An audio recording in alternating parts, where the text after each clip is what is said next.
Man, I'm tired, y'all. I met the smartest person I've ever met in my entire lifetime today. And it was pretty doggone amazing brainstorming with him. I'm not going to tell y'all what I'm up to. Oh, no, no, no, no, no, no, no. You're just going to have to wait and find out. But it's really quite amazing, and it's going to change the world. I'm not even kidding about that.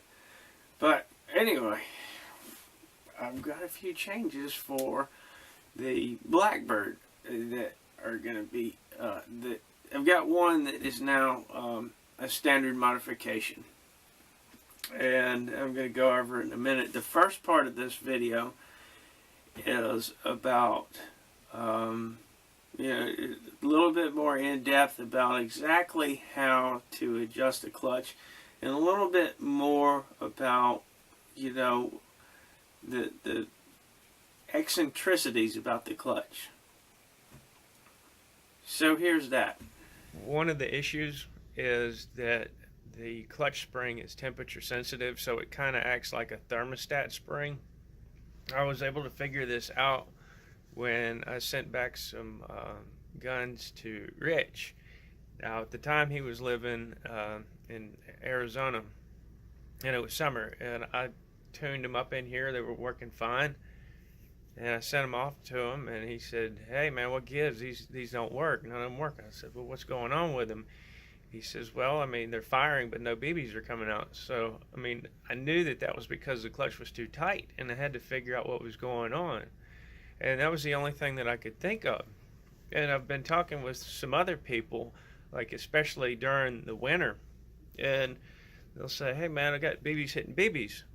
Well, that's because their gun's colder than it was when it was tuned. And I recommend just turning the clutch in one direction or the other, depending on if it's not shooting, which indicates the clutch is too tight, or whether you've got it shooting really rough and BBs are hitting BBs, which indicates that your clutch is too loose.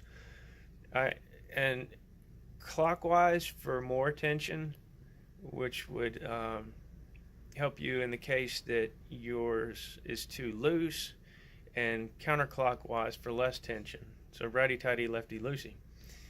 And I recommend doing it in 1/4 turn increments. Usually that's all you'll have to do. If your gun is like, if you keep it in a garage outside during the winter and you pick it up and you want to shoot it, it's gonna be colder. So, all right, here we go. And we've got our trigger gauge. Like I say, you don't need a real expensive one, but you're basically looking for 8 ounces. And I locked down that cog with this little tiny pair of vice grips. You can use whatever. You just have to brace that so your clutch doesn't spin while you're tightening down on that round spring retainer nut. Now, this is the syringe needle that is meant to lubricate your clutch without taking it apart. And you find the hole that I put, it'll be under one of the agitator lobes, and you put it in there. Now, at the top, right in here is where you want to measure with your trigger gauge, and you're looking for about 8 ounces.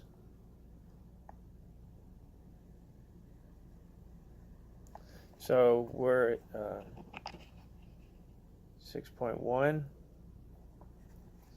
So that would indicate that I need to tighten it down a little bit. Now, there is some play in here. Not really on this one, but some of them there's play in. Now, I will go ahead and measure a couple of times.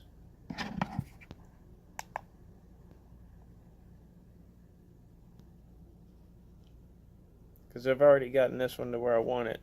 I know that. See, it's coming up to 7.6.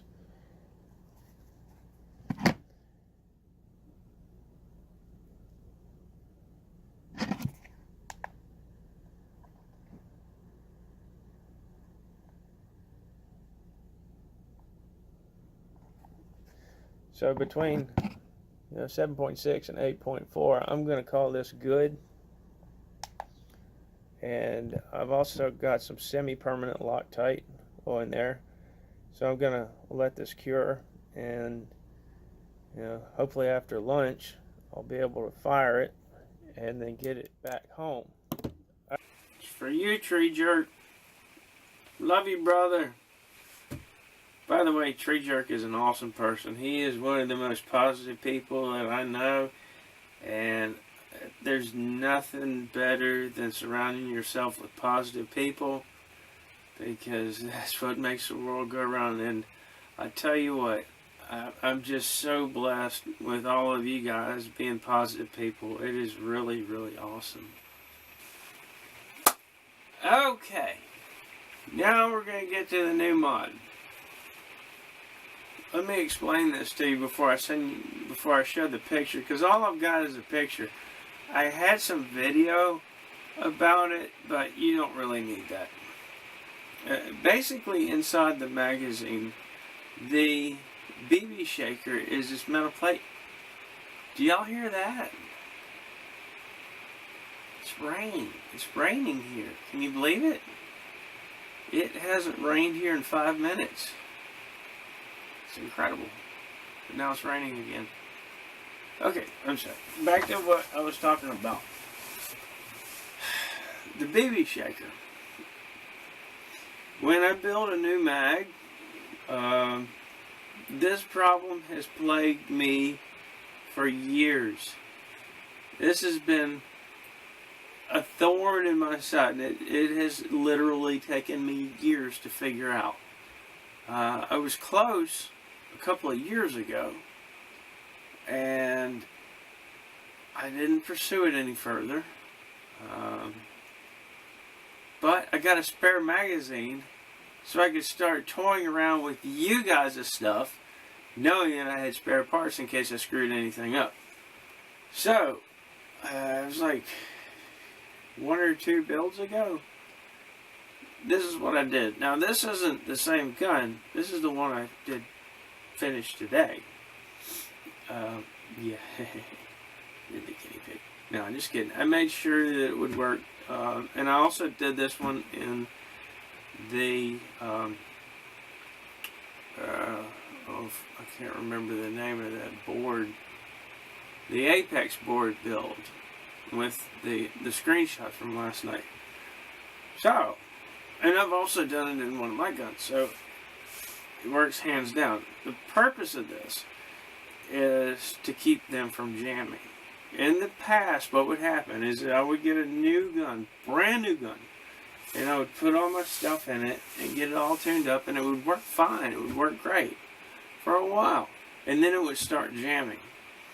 And what would happen was that the BBs would get jammed between the BB shaker, where they enter your BB shaker. It's curved in a 90-degree angle over where the BBs go into the feed, and it pivots like this. It looks like this in there.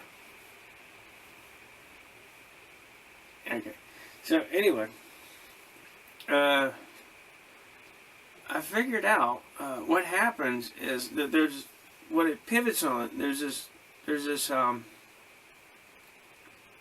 pivot point right here in the polymer magazine, and in new magazines it's fine, but as this pivot point wears, the BB shaker will ride just a little bit higher, a little bit higher, a little bit higher, and then your BB shaker is going up against this polymer in the magazine right there, and you have the auger with the spring that I make going under that, and BBs would get jammed between here, the BB shaker, so they would get jammed between the frame, the shaker, and then down here on the spring. So basically what this modification is you just cut this part off.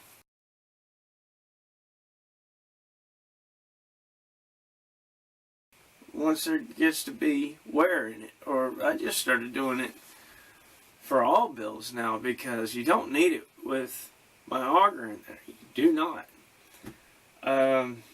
And it's like one of those hallelujah moments. And the thing about it is, I've had so many of these moments working on this gun. Just when I think it's like the last hurrah, and there'll be another one, but they still keep running like scalded dogs. I can't believe it. And it was really, really, really wonderful to figure that out and to share it with you guys. So if you have a 4K build that keeps jamming, you can either send it to me or just cut that little 90-degree angle off of your BB shaker. No more jams. No more jams. I mean, I'm talking about like not at all. It's ridiculous. Alright guys, I'm really tired. I gotta get some sleep. We're going to Lake Wateree tomorrow, and I've still got a lot to do. Alright, later.